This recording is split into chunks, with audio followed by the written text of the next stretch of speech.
Hey everyone, Nico here. Welcome back to my channel, and let's go for a new episode of Road to Masters. So as we've seen, the last two episodes were not that great.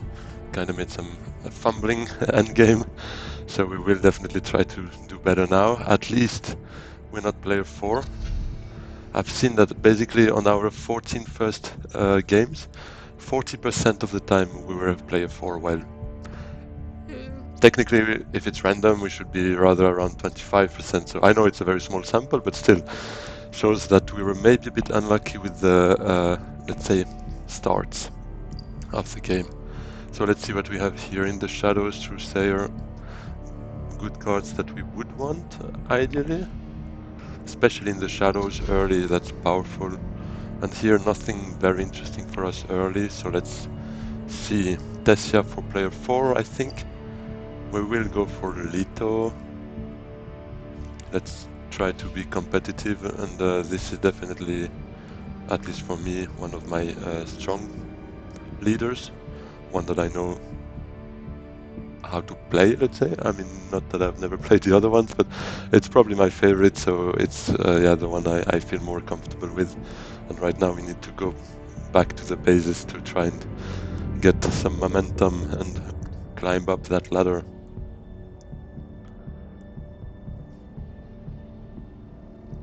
Because we don't have that much time left to actually get to Masters, and right now we are still stuck in Platinum, so we still need definitely some more wins to get there. So let's see, Beast and Armand will be players 1 and 2. Let us also have a look at our first hand, hopefully well balanced.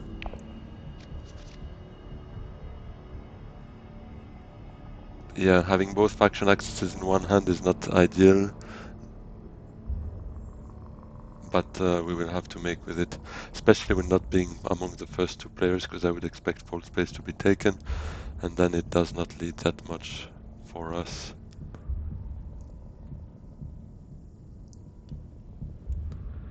And it definitely leaves us a bit of a complicated hand next round as well, with only the signet ring that is really interesting to play, and the rest will have to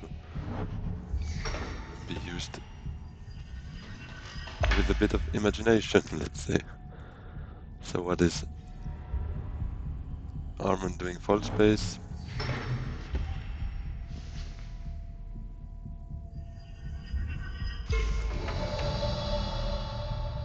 So I think we will start probably with wealth, and then our second, hopefully we can also play diplomacy to one of those Fremen spots. Maybe get involved in the conflict, get a bit of early solar is always good. So let's see.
Beast doing what Beast does best, getting involved in the combat. I think it's a bit of an overkill, to be fair. Oh, an early reveal from Armand, probably in the shadows was his target indeed.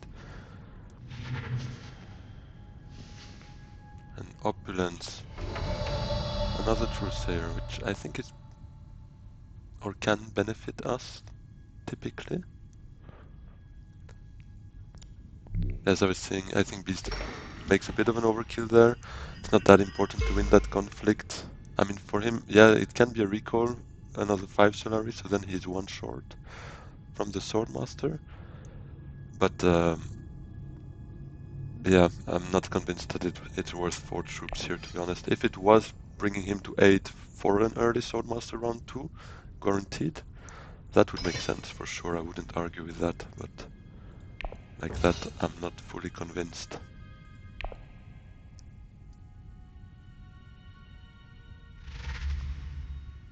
An early reveal as well for Opulence. I think it can be a game-changing card, so I can understand the play.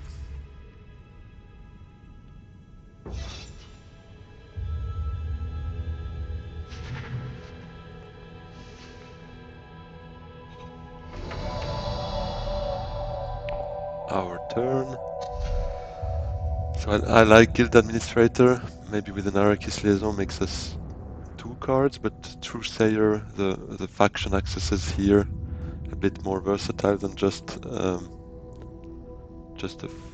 Spacing Guild access.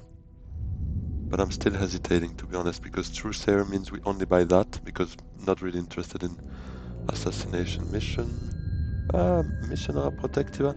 Very situational, mostly not a good card, but given we could buy a Truesayer right now, which is a Bene Gesserit, we could count on it. Let's make a bet. Let's try it. Playing a bit differently sometimes doesn't hurt. I usually don't pick it up, because for me, only city access, just 1 persuasion, very situational agent effect is a bit restrictive, but let's see. We feel lucky today. Hopefully not my famous last words, but let's see.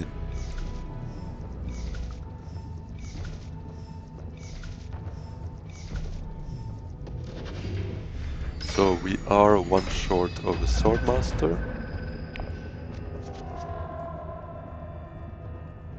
So it depends a bit what Armand does. I thought he would probably unlock his interstellar shipping, which is good for us. Allows us to go to smuggling now. And we should be first player to get a Swordmaster now. Let's see if that works out. Quite happy with that play, to be honest. How it turned out. Also indirectly happy that Armand is the one there, although he's the player playing just before us, so he will definitely lock us out of the interstellar shipping more often than not. But the fact is that his value, at least as a leader to me, is to be able to trash cards early to get a smaller deck, a more powerful deck. With your cards you acquire, you can cycle them through more than usual, and that is done through trashing cards as much as you can. And right now, given he's focusing on that fold space 2 rounds in a row, it means he cannot trash cards, so he loses a bit of its value as a leader. Doesn't mean he's gonna lose that game at all, right? But it still means he's not fully optimizing his play. And that is our Swordmaster now.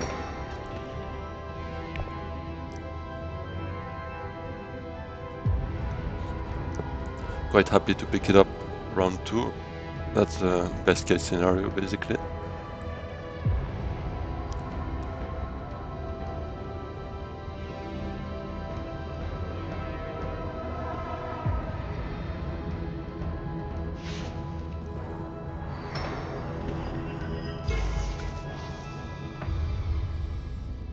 Tessia actually picked up a tech before, so it uncovered spy satellites. Very strong card typically for Armand, but again, given he focused on interstellar shipping, means he probably shifted a bit his priorities.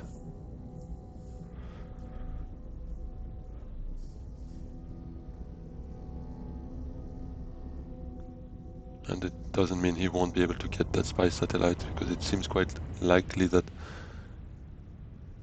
he will be able to go back to interstellar shipping next round, which means he could pick it up with a 2 discount, the 2 spies here, although that means no Swordmaster anytime soon, but it could work. Our plan with the Signet Ring will definitely be to pick up some spice to also trigger the signet ability. Probably sending a troop or two in the conflict. Probably two, to be honest, to try and win it. And I think spending one water will be enough for this time.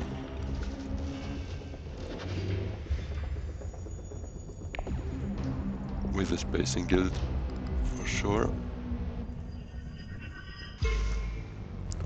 And I wouldn't mind getting the Menta as well out of it. Could be interesting to further assess our or assert, should I say, our dominance with our agent turns. Already having 3 agents over our opponents. Beast will have the 3rd next round, but if we can get a 4th one over Tessia and Armand having only 2, we could make some interesting plays, I'm sure.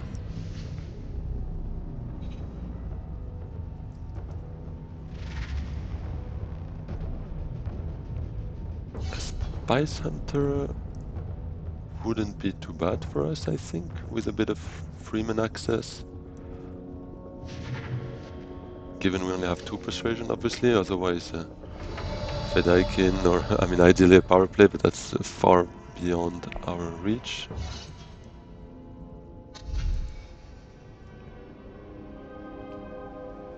I think we can go for a Spice Hunter.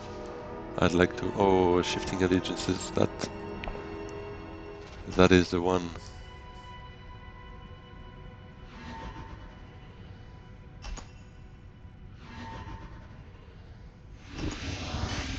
It seems we get the Menta as well as an intrigue card, 2 Solari.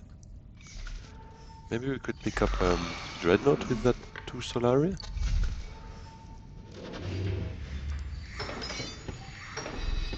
Maybe a Wind Traps. Given our 4 agents here, we should be in a position to try and win that conflict.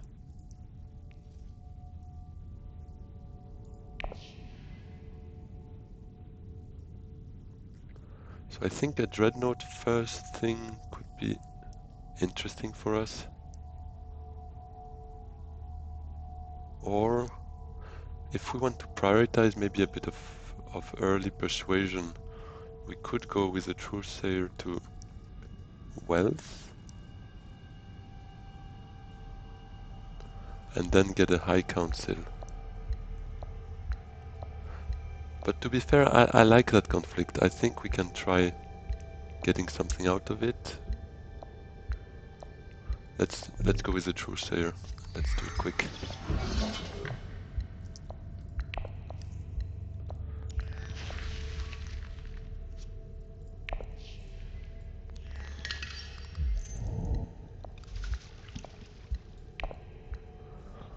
I was kind of hoping to get the Missionara Protectiva right now, given we played the Bene Gesserit, but obviously it was a long shot, given the number of cards we have here.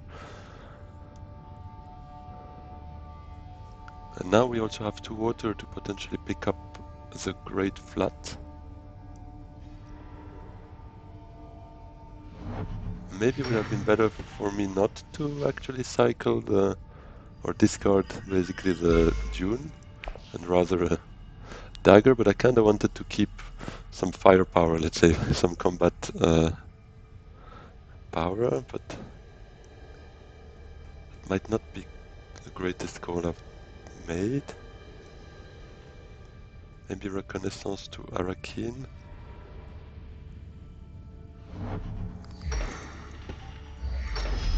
Hollow Projector turned up.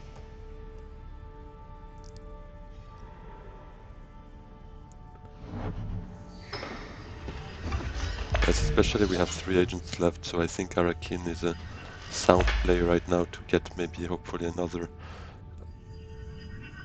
card that we could use for our agent plays. Because right now the dagger could only go to tech negotiation.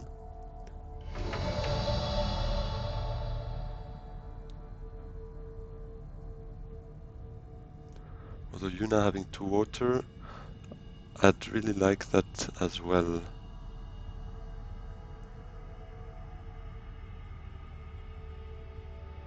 Not sure what she will be doing. Thing is, I kind of also want to use this as a Fremen access. What are we potentially picking up with an Arakin? Yeah, I think Arakin is still more susceptible to be taken. I mean, there's only one player getting to the Great Flat potentially, and that's Yuna. So I think I'll risk it, and if it's not there by the time it's my turn again, then so be it. And we basically picked up the only card in the deck without any agent icons. Yeah, the Great Flat is taken. That's a good play from Yuna, obviously. And we had conflicted priorities. But that means we can go to a Fremen spot without even hesitating about it. And the dagger to tech negotiation actually would give us enough for power play if it's still there by then.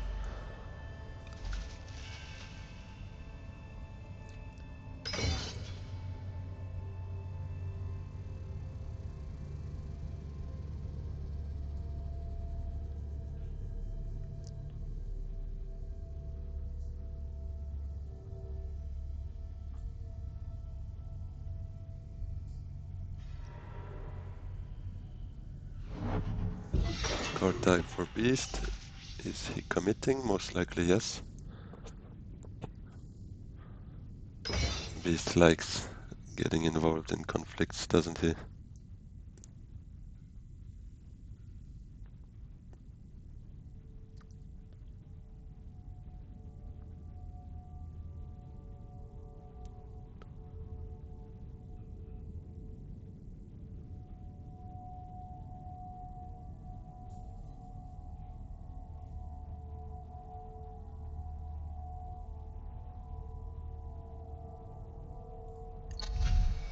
I think first things first would be for us to go to tech negotiation, because with the Spice Hunter we have 2 available spots here.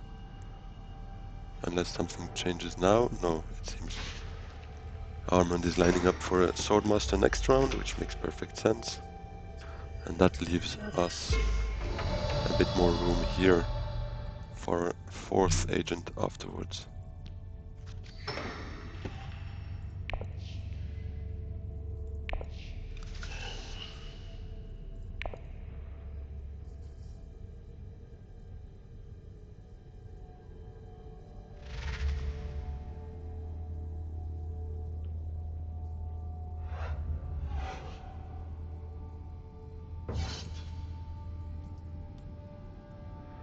Interesting.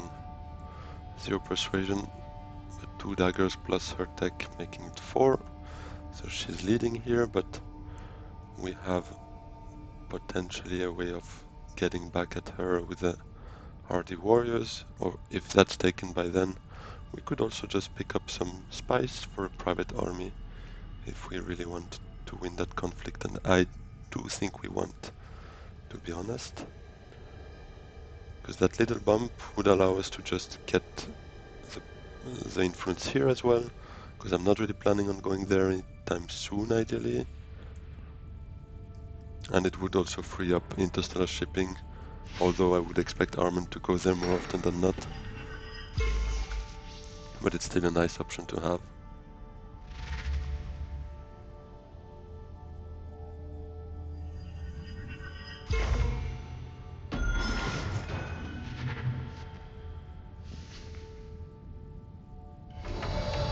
Tessia has 2 intrigue cards, so she might still beat us to it. But I think it's worth a try.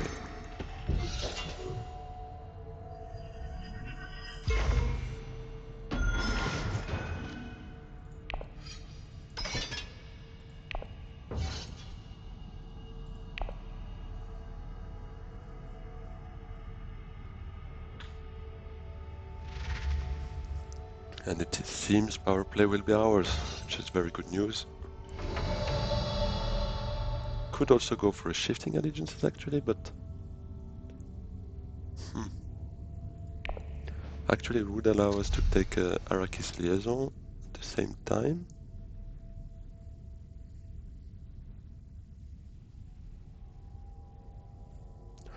No, I think... Although the fact power play is only used once, obviously, makes it a very temporary card. So let's actually go for it. Let's try it that way.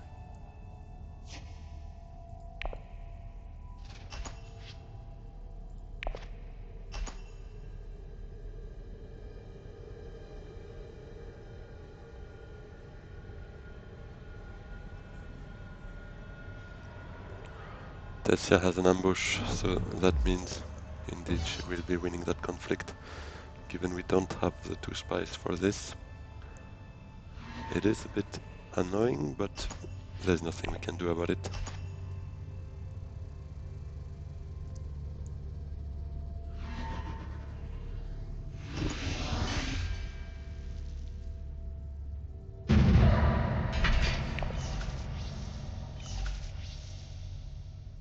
Probably taking influence with the Spacing Guild, obviously.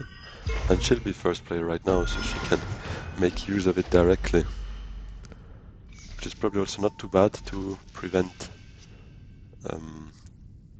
Armand of spamming it a bit too much.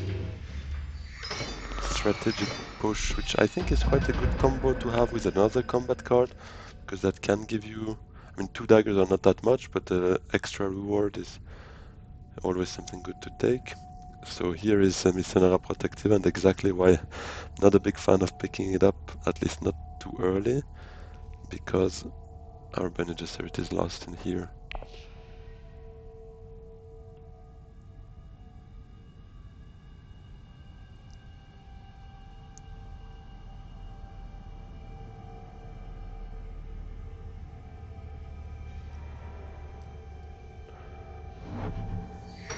Interesting.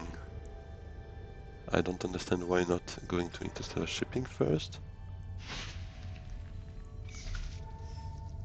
Okay, she got to trash. Yes, well, Administrator was also making her...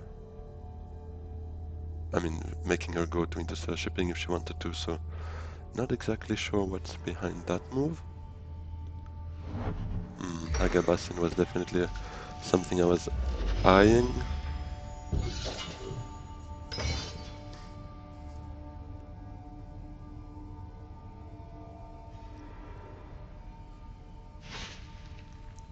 Oh, I understand, actually, it makes sense. Because she basically knew that Armand would have to choose Swordmaster or try to lure him to interstellar shipping so that she could have the Swordmaster before. I see it now. It does make sense. So what are we doing with this hand?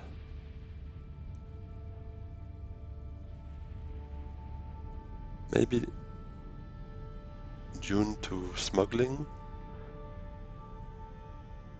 Probably to still climb up 1 rank, but then recalling it from there, giving us some Solari for a High Council maybe next round, or should we recall now? Those 2 troops and that little influence bump, I think it's worth maybe playing a bit more patiently. And our next 2 cards will definitely be Diplomacy and Signaturing. Signaturing giving us a bump with the Spacing Guild, and Diplomacy probably... maybe actually to Wealth or to the Fremen could also be an idea. Depends a bit where the Signaturing goes. Could go to Carthage. Picking up a water, probably not. Maybe Imperial Basin or Carthage.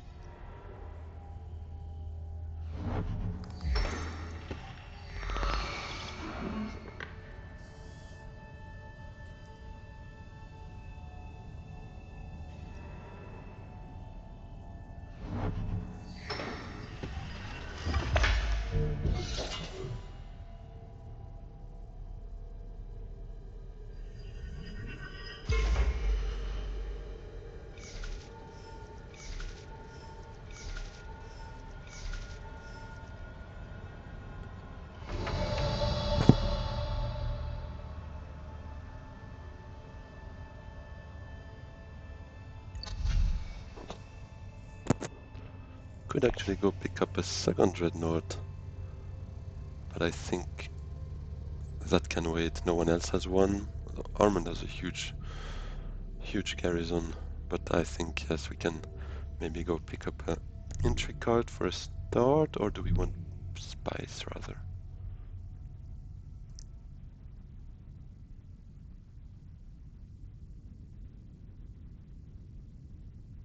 Maybe rather spice, because I don't really plan on winning that conflict ideally, so we don't really want to play those cards. Picking up a third one would mean not being able to pick any other one unless we play a card to not overshoot that threshold, but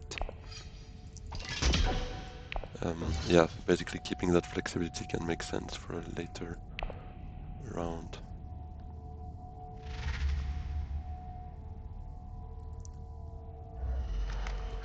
An opulence point for Desia, although that means she will need to get a bit of Solari, probably out of the conflict. Depends a bit on what Armand will be doing. But now that he saw that early reveal, that spendings, maybe he'll be tempted in joining.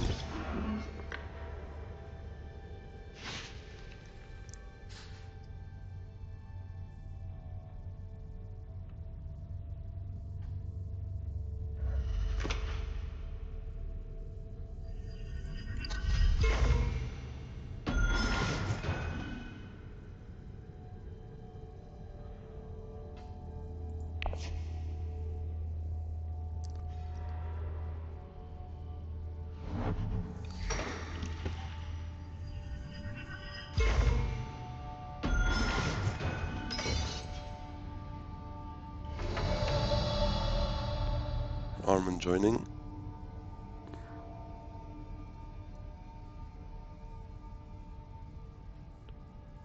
Now our diplomacy could go to Hardy Warriors, try to get an option on that alliance, but I'm not sure it's the best idea, because then we're out of water basically. Maybe a diplomacy to wealth. I know we will most likely get a bit of Solari out of the conflict as well, but just to be safe, could still be that Yuna decides to play an entry card, and I'm not sure we would want to spend 2 spies to get something out of it. So I think wealth to basically guarantee a high council access if we can go there next round, it could make sense. Especially seeing that Imperium row, a couple of expensive cards. Emperor, I just read his name. Beast might get one out of those 5 cards he has in hand.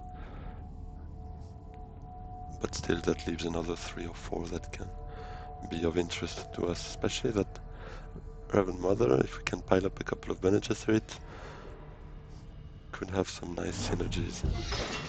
And this can be a huge Spice Must Flow killer as an endgame. Forcing your opponents to discard 2 cards is basically, it can be a huge, how do you say, a huge obstacle to their plans.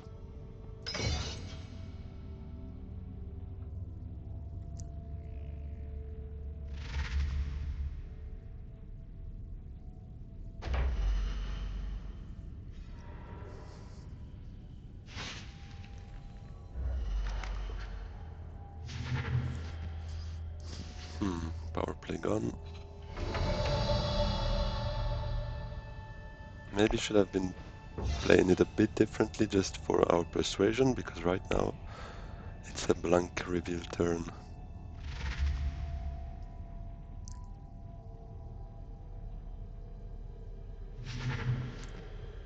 Beast taking the Reverend Mother. Has he acquired any other Bene Gesserit cards before?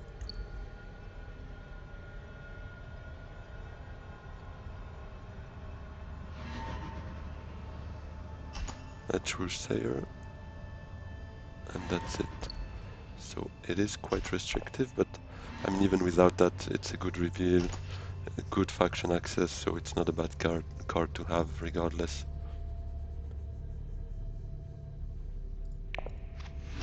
And if we could win it with just strategic push, I would probably have played it. Even if it means losing our Dreadnought for 1 round, but here just matching Beast not very interesting.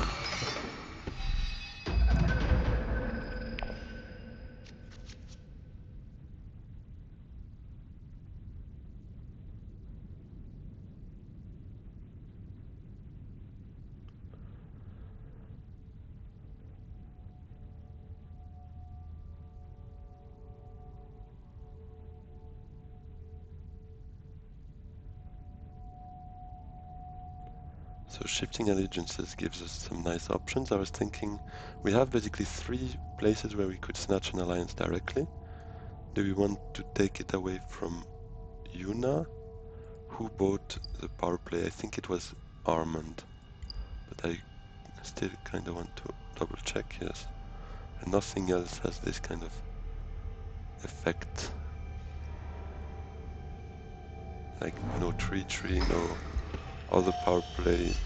No, so we should be in a position to maybe just take it from her here.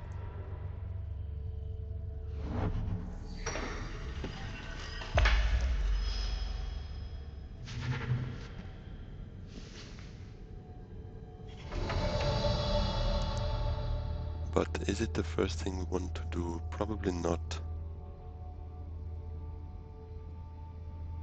We could use a Spice Hunter to still suit, just get a water out of it, get our Dreadnought involved for free. Shifting Allegiances could be the card we play. High Council was taken actually. Maybe another Dreadnought or maybe a Smuggling to just get that out of the way.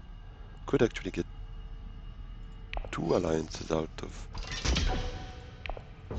our next 2 agents if Smuggling is open, because this would give us typically Fremen alliance. Diplomacy brings us somewhere like wealth or secrets, and then shifting allegiances removes 1 influence from the one we just got thanks to diplomacy and shifts up probably with the Spacing Guild, maybe still the Emperor, because I prefer that bonus to be fair at this point. We have enough Solari for our plans.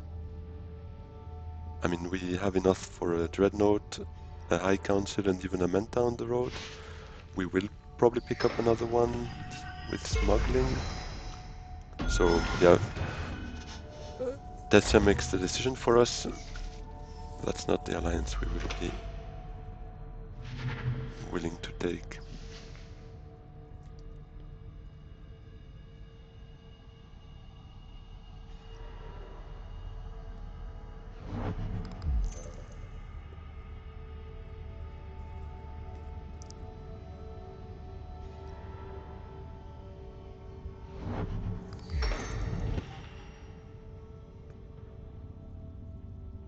So Beast managed to get his only Bene Gesserit in the same hand as his Reverend Mother.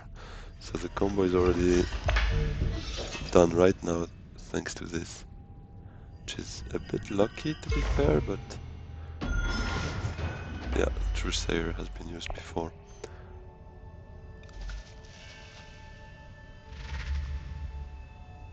So we will basically be losing the 2 cards we are not playing for our agent turns.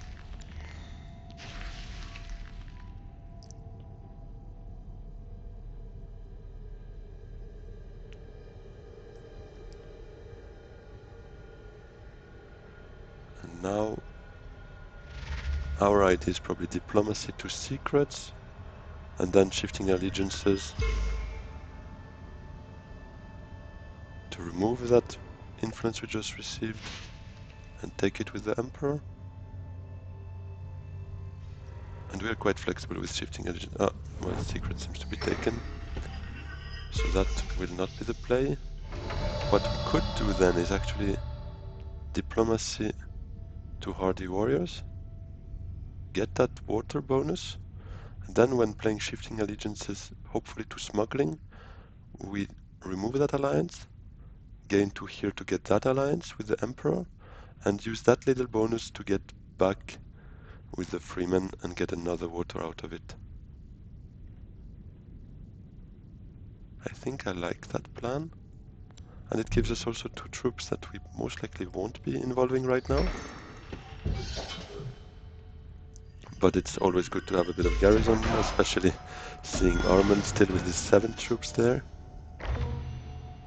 And we want to build up a bit that garrison before round 7 for sure.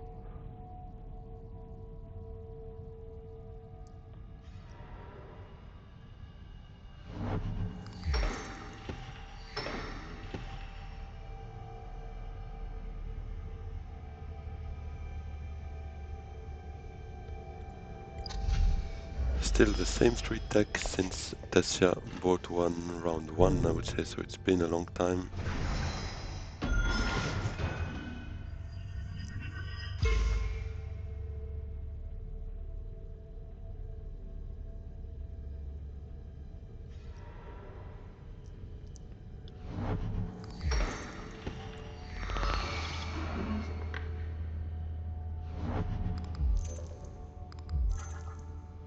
He's probably securing an alliance, exactly, which is valuable to him, especially for his signaturing ability.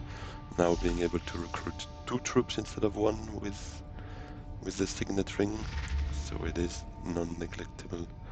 Oh, and no agent icons left for Armand, so he is early revealing for nothing, actually, no purchase. So our shifting allegiances will definitely go to smuggling. Let's first do that play. So we want to go down with the Fremen and take the Emperor Alliance.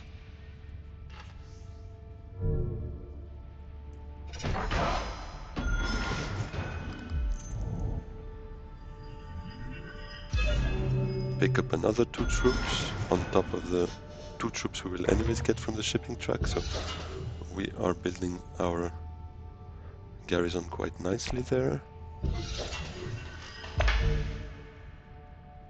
And take back our 2 spies and our Fremen alliance.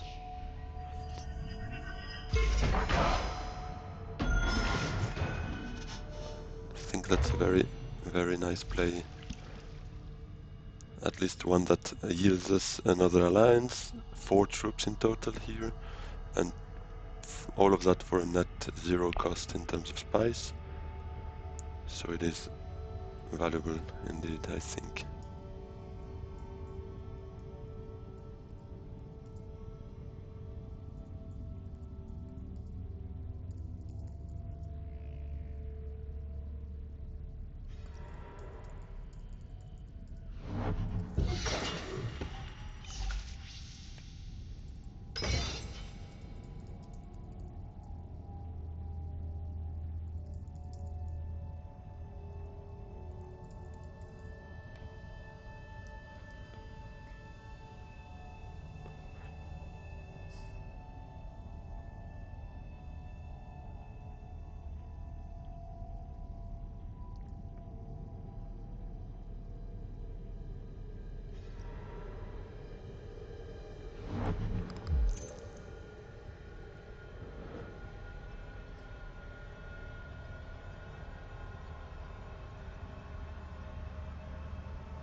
Six cards in hand for Beast. Obviously he was not affected by his deadly Reverend Mother play, which discarded us all 2 cards and obviously makes us a very low persuasion turn.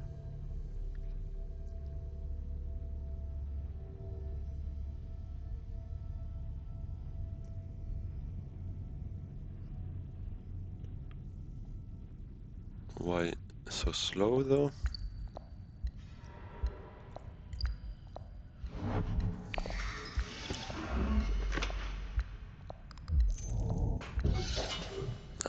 Is he snatching a win?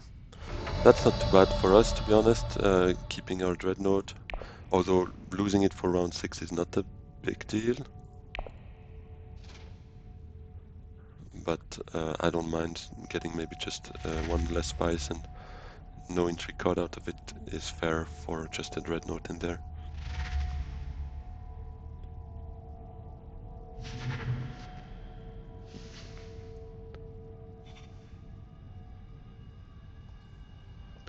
The Voice would have been a nice card to pick up had we not been in a position where we needed to discard 2 cards. We basically discarded 4 persuasion, but had no choice in doing so given our hand is empty. We used all our cards obviously for our agent turns. Yeah, I really don't see the point of trying to win that conflict, paying 2 spies to get 3 spies and an entry card. It's basically a net gain of 1 spice to do so, given we would spend 2 and an entry card to gain an entry card and 3 spice.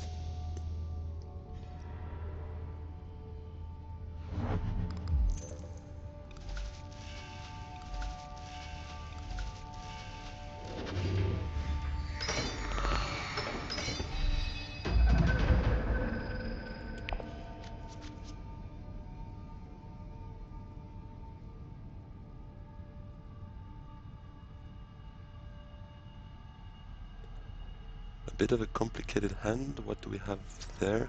We could try to get to the Missionaire Protectiva this time, although it shouldn't be really an absolute priority. But if that means building up a bit our persuasion by maybe cycling the dagger thanks to the Truesayer, drawing cards maybe with selective breeding, I think it is a play that I like. We have also 3 water for a potential research station. I think it is something I want to target right now.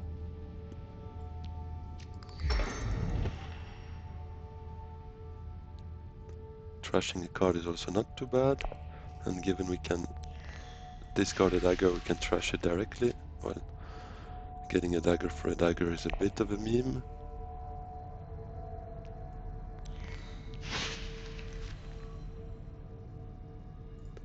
And obviously the last card in here is the one we kinda wanted to draw, but it's not a big deal. I think we should be in a position to still get to her and to play her maybe as the last card, as the last agent. We could do dagger to Menta, for instance.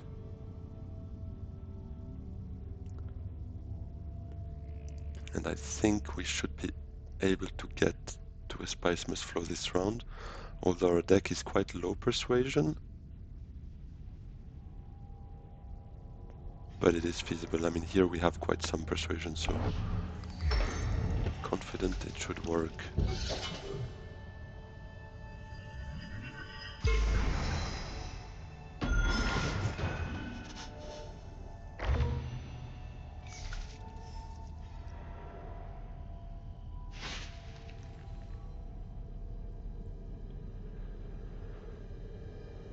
Maybe Dagger to Menta should still be our first play, and then we could hopefully play Signaturing to Research Station.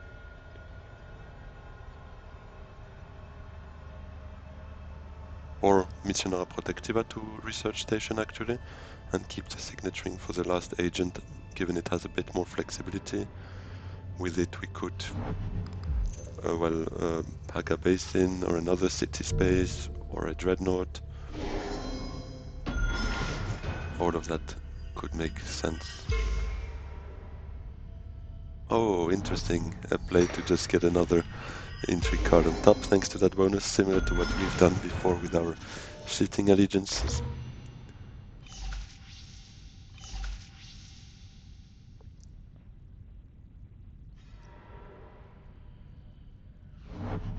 This is obviously a very valuable conflict for Tessia, so I'm not really surprised she gets heavily involved in there. And we will definitely not compete there, maybe just try to get something out of our Dreadnought, as usual. But that would be it. Oh, and Armand ruining a bit one of our plans, but I think we can still go for the Menta and see from there if we can still get to a Spice Must Flow. I'm not sure now, because Arakin draws us 1 card, but we need to remove 1 persuasion out of it, so we would get to 8 best case. We could use tech negotiation with Signaturing, for instance. We have a tech negotiator, so we could actually take a detonation device. but then we cannot use our signet ability.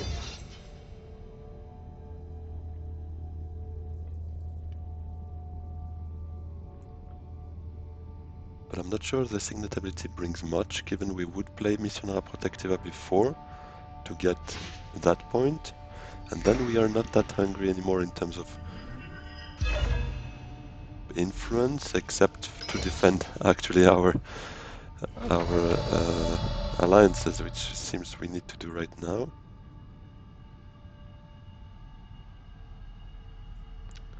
Let's play the Missionaria Protectiva then here.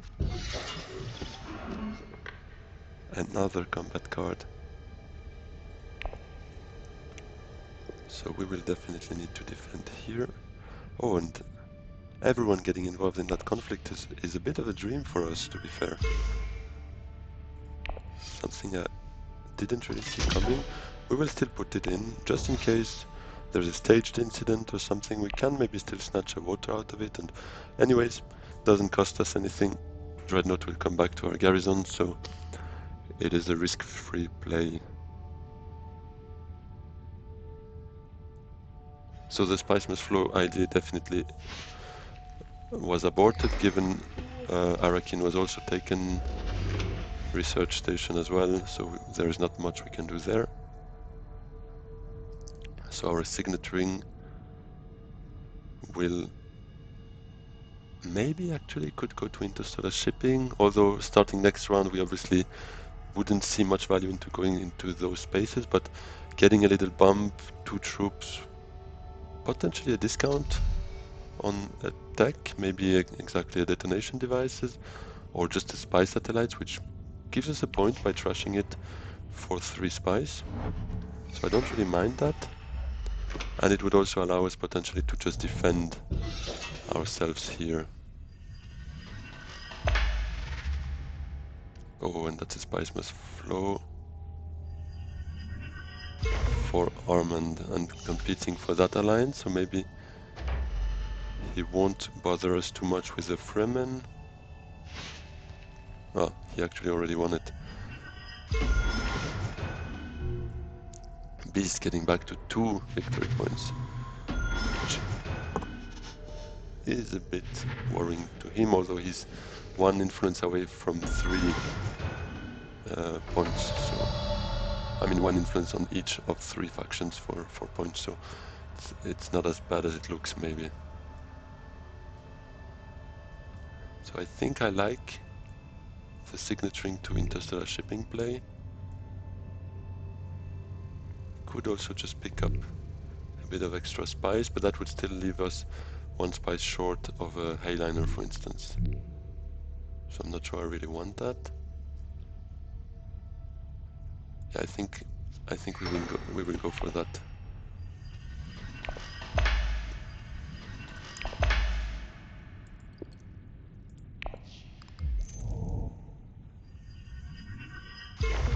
Taking that point is good for us. Also, in the event where Armand actually wins that conflict and competes here for that alliance, we will be first players, so we should be in a position to defend it either by going here or by coming to shipping here. So we have a bit more flexibility in being able to defend it with our first agent, which can be very important depending on how that conflict is resolved.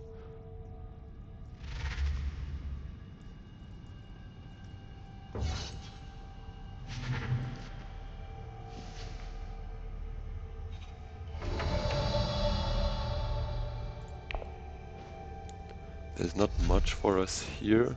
Maybe we want to focus a bit on persuasion.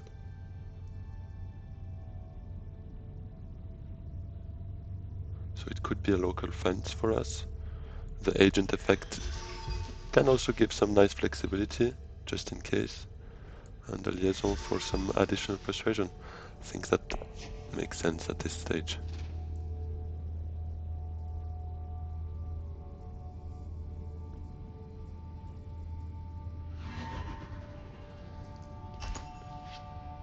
Seems Armand is not interested. We won't really fight for sure. Cannon turrets has not much value to us. It's actually basically a strategic push without the 2 Solari, given no one else has a Dreadnought. And that's a stage incident, so that's the perfect example of why, even if it looks like a lost cause, just send in 1 Dreadnought, doesn't cost anything, and it might just give you a small reward. A change of mind for Armand,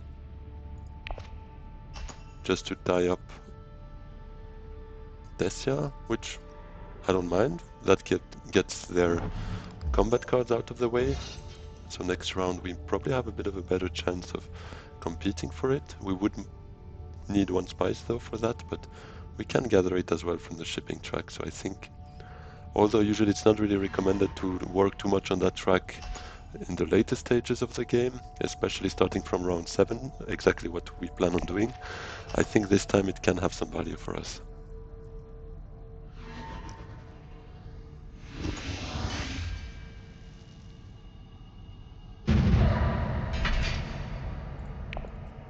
So where is Yuna going? Yeah, probably getting it done with her 2 snooper tokens, the last ones. She's now at 8 victory points. We need to be careful with that.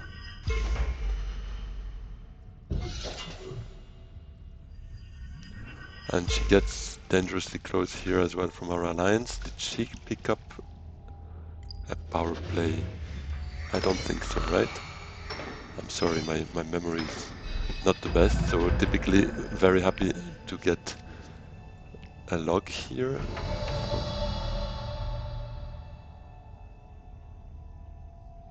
My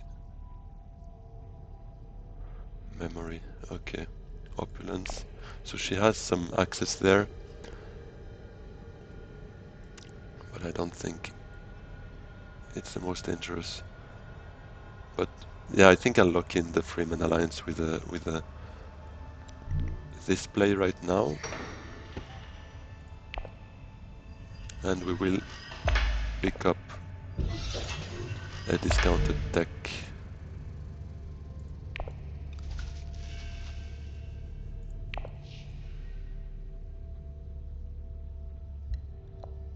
I think a spy satellite is a safer way of getting a point for us.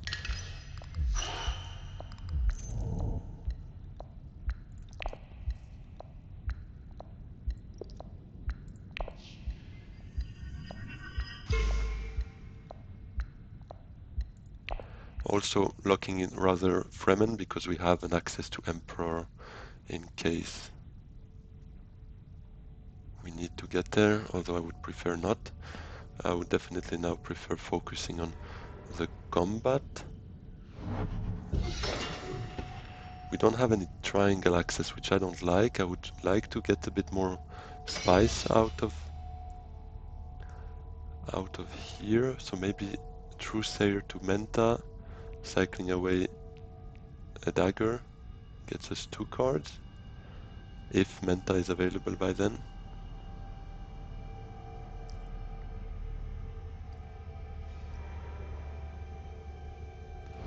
Okay, that I don't mind.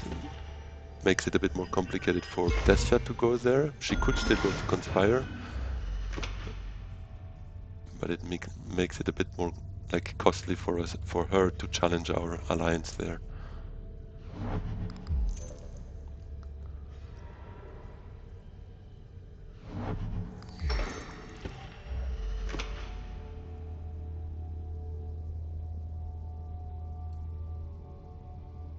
Research station actually could also have been a play for us to get some more cards, but Menta I think is also very useful.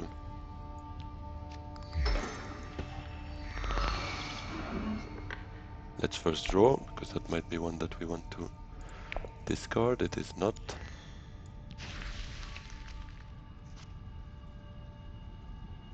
Okay.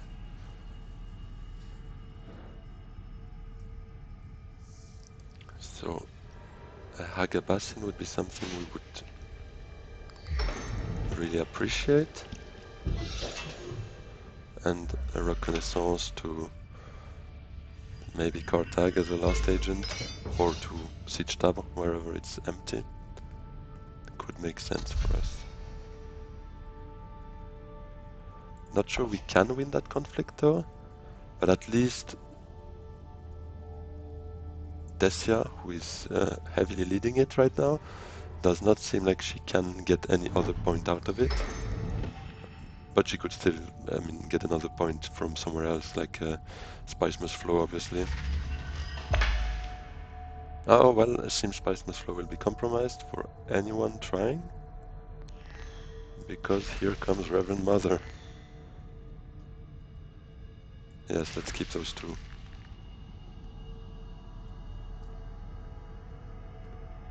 It's in the end good for us, because we didn't really try to go for a Spice Must Flow.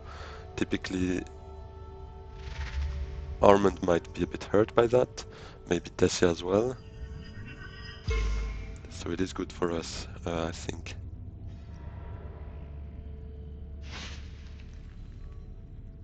Beast fighting Armand for this alliance, but seemingly in vain.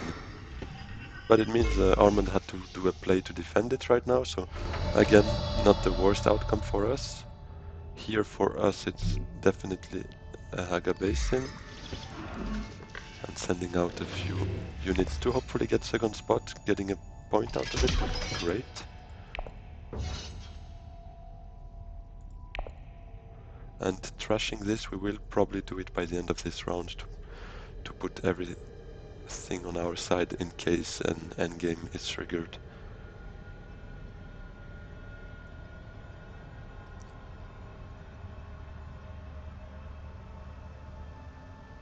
So Beast played Reverend Mother right now and has 5 cards in his deck. So he will probably not be able to do it next round if there is a next round. Meaning a research station, if available for us, could make a lot of sense to try and get a victory point there from a Spice Plus flow. But that's obviously getting way ahead of ourselves, not even sure there will be a next round, but it is still good to express those ideas already.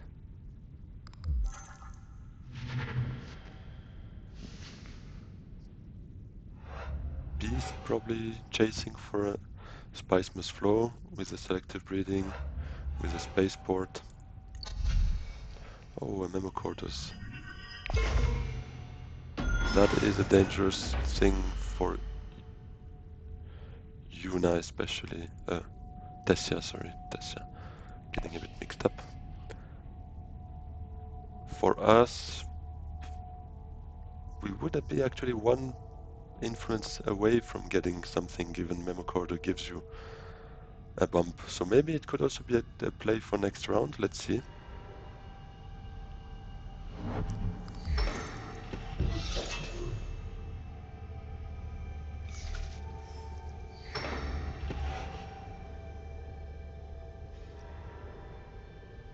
And seemingly Armand is going for it.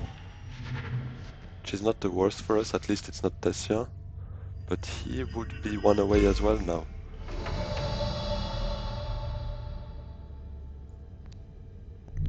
So let's pick up another intrigue card. No one else has agents, so most likely we won't be too hurt by that.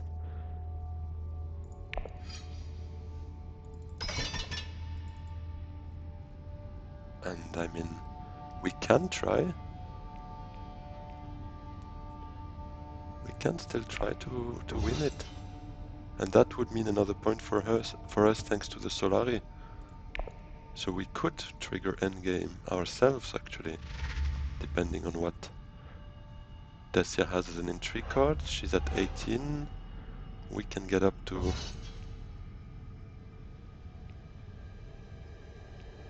20.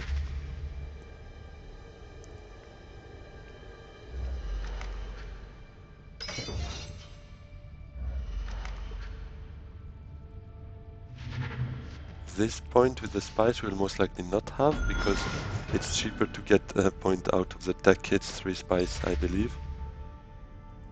So we would get one more spice just in case of a tiebreaker.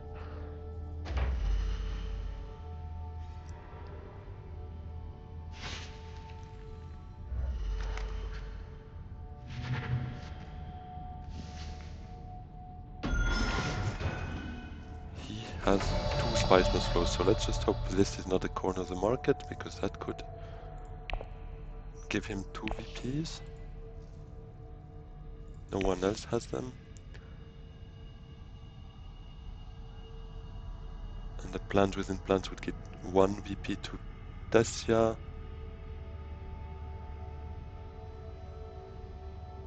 I mean 1 point to Armand as well, so but that wouldn't be the worst. So let's trash this indeed.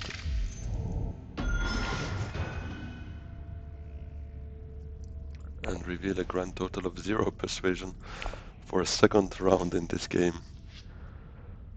And yes, I think we should try it. So we said, just to be safe, 5, 7, 9. So we get to 20. Yeah, I mean, it is still a bit of a gamble, because if she has 1 in combat card, we probably don't get there, but I think it's worth a try. We still have a heavy carry zone, so we wouldn't potentially even need those cards to hopefully win another conflict in the future if it comes to that. Should maybe have waited with that last one, because she would have probably played a combat card had we been died. Seems it doesn't change anything, but that would have been the right play from me, most likely. No impact though, so we can trigger the endgame and hope that it will lead us to a much needed victory.